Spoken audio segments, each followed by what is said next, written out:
Thanks for joining us on the show, everyone. What a week it's been in Nigeria. Political standoffs, violence, and abductions have once again jolted the national consciousness. It started with a shocking showdown at the PDP headquarters where we saw rival factions loyal to Nyesom Wike and Governor Makinde clashing openly, police firing tear gas, journalists running for cover.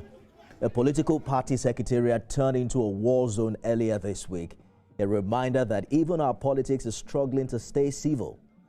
Then the insecurity escalated violently. In Kebbi State, gunmen stormed a girls' school before dawn. 25 students abducted, the vice president murdered. Yet reports now suggest there was intelligence warning this could happen. So the hard question is, if intelligence existed, who failed to act?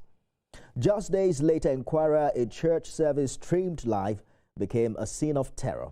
38 worshippers were told were kidnapped, gunfire echoing inside a place meant to be a sanctuary. About 3 people reportedly were killed in that particular incident. And then came the dramatic scenes in Abuja, where a federal high court yesterday sentenced Nnamdi Kanu to life imprisonment, sparking confrontations, tension inside and outside the courtroom. Another flashpoint in an already fragile week.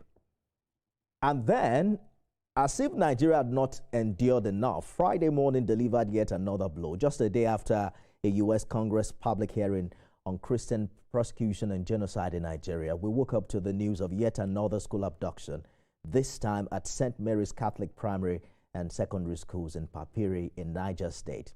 And here again, the Niger State government admitting that it also received intelligence and that it ordered all boarding schools in the threatened zone to shut down.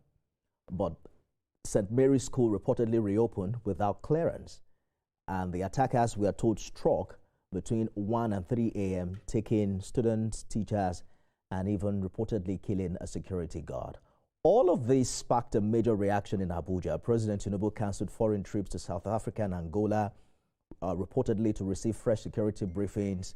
He also dispatched Vice President Shetima to Kebbi, instructed the Minister of Defense to relocate there, and doubled down on national security as top priority. But Nigerians are asking whether or not that is enough, or is this the moment demanding far stronger, uncompromising leadership?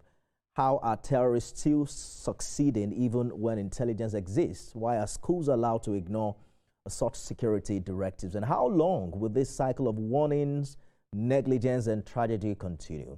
Because this week feels like a return to the dark days before 2015, and the country cannot afford a repeat. Let's begin in Niger, where our correspondent, Chinami Bamaye, has been covering the school abduction in Papiri. He joins me now for more updates. Chinami, what more do you know about this school attack? Do we know the number of students kidnapped now? Hi, Nifemi. It's been quite an unfortunate one today for residents of Aguara in Niger State. Up until this time, we still do not have an official figure of how many students were kidnapped. However, locals say from eyewitnesses that they saw about 2 buses where the students were conveyed in, and that the terrorists came in their motorbikes, which is like their usual style. You know, they said there were about 50 motorbikes and then about 2 to 3 persons on each motorbike. And when the buses were filled up with students, the ones that couldn't get space were being marched, and then some actually escaped and returned home. Now, we've not been able to confirm this by speaking to their parents yet, because it's difficult to get information from that area due to network issues. But they say it's about 2 buses. So that's the much that we know right now. Indeed. Security forces say information concerning their number is still sketchy. Chinami, the state government was quick to blame the school for opening.